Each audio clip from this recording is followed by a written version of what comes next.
Hello everyone, welcome to my channel. I am Nitesh Yadav. जैसा कि हमने पहली वीडियो के माध्यम से क्लास 9th एक्सरसाइज 1 का इंट्रोडक्शन पार्ट देखा था और यह जाना था कि संख्या किसे कहते हैं और संख्या कितने प्रकार का होता है। इनको हमने 1 बाय 1 करके डिस्कस भी किया था। अब हम यहाँ पर क्लास 9th एक्सरसाइज 1.1 का पहला प्रश्न हल करेंगे। पहला प्रश्न है, क्या शून्य एक परिमेय संख्या है? क्या इसे आप P अपॉन Q के रूप में लिख सकते हैं, जहाँ P और Q पूर्णांक है और Q is not equal to 0 है। जैसा कि हमने पहली वीडियो में परिमेय संख्या को परिभाषित किया था कि ऐसी संख्याएं जिनको P अपॉन Q के रूप में लिखा जा सके तथा Q is not equal to 0 हो और P और Q दोनों ही पूर्णांक हों, तो इस प्रकार की जो भी संख्याएं आती हैं उनको हम परिमेय संख्या के रूप में जानते हैं, उन्हें हम परिमेय संख्या कहते हैं। अब एक बात हम ये भी जानते हैं कि प्रत्येक पूर्णांक जो होता है वह परिमेय संख्या होता है। प्रत्येक पूर्णांक जो होता है वह क्या होता है? वह एक परिमेय संख्या होता है। अर्थात हम कह सकते हैं कि प्रत्येक पूर्णांक m को हम m अपॉन 1 के रूप में लिख सकते हैं, जो कि एक परिमेय संख्या है। अब यहाँ पर शून्य की बात की गई है, तो शून्य भी हमारा एक पूर्णांक है। शून्य भी क्या है? शून्य भी एक पूर्णांक है, इसलिए हम शून्य को भी एक परिमेय संख्या के रूप में लिख सकते हैं। अर्थात शून्य को हम 0 अपॉन 1 के रूप में लिख सकते हैं, इसलिए हम कह सकते हैं कि शून्य एक परिमेय संख्या है तथा इसे P अपॉन Q के रूप में लिखा जा सकता है। अब हम इस प्रश्न के सॉल्यूशन को अपने नोटबुक में या एग्ज़ाम में कुछ इस प्रकार से लिखेंगे कि हाँ, शून्य एक परिमेय संख्या है। अब जब शून्य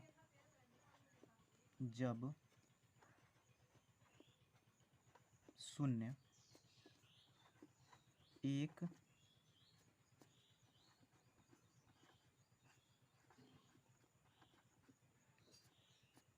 परिमेय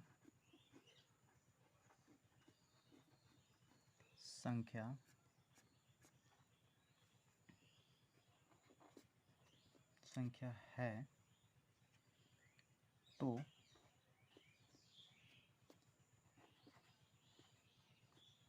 इसे P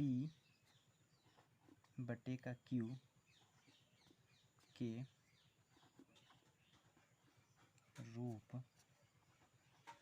में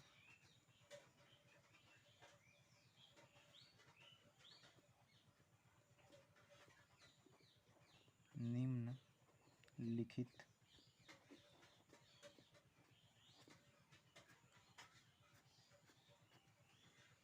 रूप में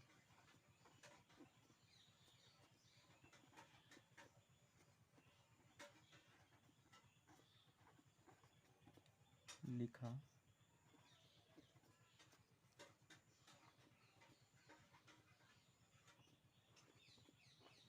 जा सकता है। जैसे 0 बराबर 0 बटे का 1, जहाँ P बराबर 0 है तथा Q बराबर 1 है।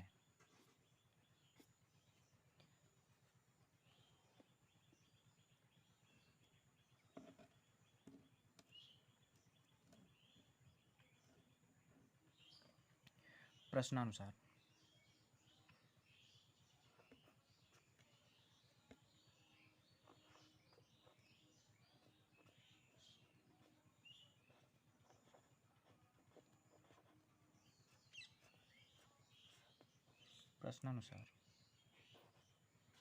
P बटे का Q में Q का मान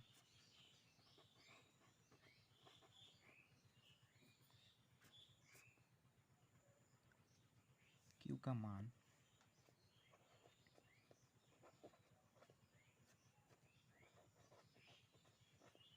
कोई भी संख्या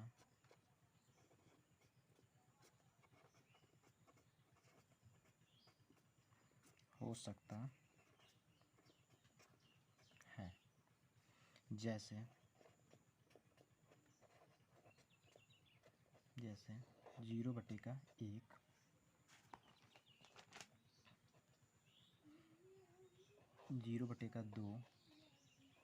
0/3, 0/4। जैसा कि हम जानते हैं कि जीरो में अगर हम किसी भी संख्या का भाग देते हैं तो हमको जीरो ही प्राप्त होता है। इस प्रकार से जीरो एक परिमेय संख्या भी है तथा ये न्यूमरेटर अपॉन डिनोमिनेटर के रूप में भी लिखा जा चुका है। इस प्रकार से हमारा जो पहला प्रश्न है उसका सलूशन समाप्त होता है। इसकी अगली वीडियो में हम इस अभ्यास का दूसरा प्रश्न सॉल्व करेंगे।